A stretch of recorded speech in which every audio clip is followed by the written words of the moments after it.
South Africa has on the whole done pretty well during the past 20 years. We have experienced 20 years of economic growth, interrupted only briefly by the global economic crisis of 2008. During this period, the ANC government implemented sound macroeconomic policies that helped ensure steady growth rates rising to 5% in 2004-2005. They also helped to protect us from the worst consequences of the 2008 economic crisis. We have in South Africa the 28th largest economy in the world. We produce 30% of the GDP of sub-Sahara Africa with only 6% of its population. Tourism now contributes almost 9% of GDP, more than mining. Automobile production at 7% of GDP is 2.5 times bigger than agriculture. We are one of the primary gateways to Africa and are now the 5th largest investor in the continent of Africa. We have also made significant social progress. The percentage of the population living in absolute poverty has declined to less than 20%, largely because of social grants. More than 3 million housing units have been built, enough to house almost a quarter of the population, with another 1 million units in the pipeline. More than 3/4 of the population now have access to electricity, drinkable water and sanitation. We have seen the rapid growth of a new and self-confident black middle class. At the same time, we are beset by serious problems.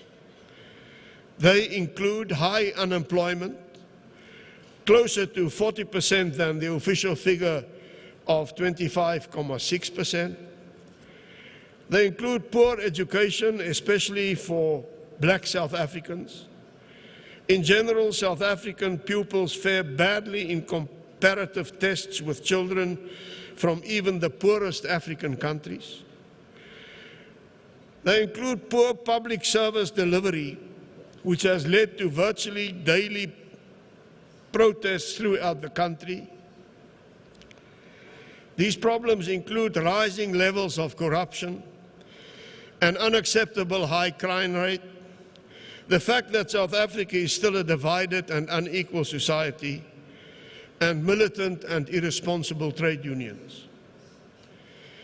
International observers, and you count also as international observers, are constantly reminded of our failures, particularly in the areas of education, labor relations, unemployment and crime. However, many are unaware of our competitive strengths and achievements. South Africa does very well in a number of the categories assessed by the World Economic Forum in its global competitiveness reports.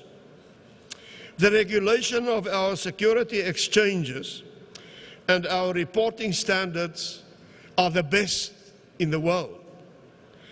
Our banks are the second soundest in the world, and our corporate boards are the second most efficacious. Our financial services and protection of minority shareholders are third best in the world, and our ability to finance local equity is fourth best internationally.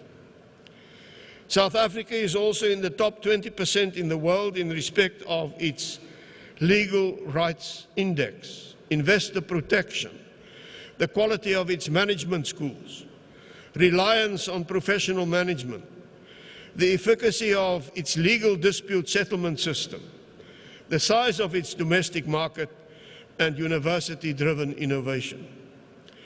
We are in the second 20% with regard to air, road, and railway systems, property rights, the protection of intellectual property, judicial independence, availability of the latest technology, and the size of our foreign markets. Despite growing corruption, our record is still better than most of our competitors in Africa, Asia, and Latin America. The good news, and I'm coming to the end, as far as I'm concerned, is that government is increasingly aware of the problems that confront us and is in the process of adopting realistic plans to address them. It has adopted a national development plan that makes proposals to address our two main challenges: poor education and very high levels of unemployment. Among its other proposals, it makes provision for an enormous infrastructure development program during the next 15 years, pardon me, that will require more than 500 billion US dollars. The plan makes provision for the upgrading of South Africa's aging power generation, transportation, telecommunication, municipal education and health infrastructures. All this will create enormous opportunities for foreign investors. I also remain an optimist about South Africa's future because of the excellent foundation that our non-racial constitution has created for cooperation and partnership and for the accommodation of competition. South Africa, ladies and gentlemen, I believe will succeed, provided that we can work together to support our Constitution, to demand the rights that it guarantees, and to achieve the vision of human dignity, equality and enjoyment of human rights and freedoms that it articulates. We have come a long way since the dark days of the past. We successfully managed one of the most difficult constitutional transformation processes in history. We have made great progress and many mistakes since then. However, I remain confident about the road ahead, despite the challenges and the problems that confront us. And you can forget everything else I have said, but look at South Africa as an illustration. We have shown that competitive partnerships are not oxymorons. They can work in practice, and it's working in South Africa. Thank you very much, ladies and gentlemen.